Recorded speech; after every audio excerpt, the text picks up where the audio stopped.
Provérbios de Salomão, capítulo 8.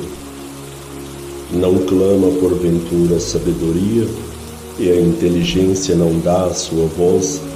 No cume das alturas, junto ao caminho das encruzilhadas das veredas, ela se coloca.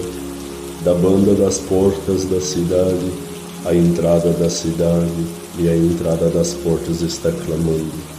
A vós, ó homens, clamo, e a minha voz se dirige aos filhos dos homens. Entendei, ó simples, a prudência, e vós loucos, entendei de coração.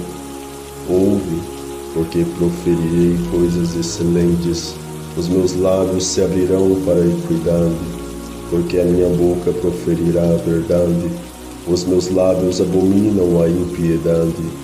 Injustiça são todas as palavras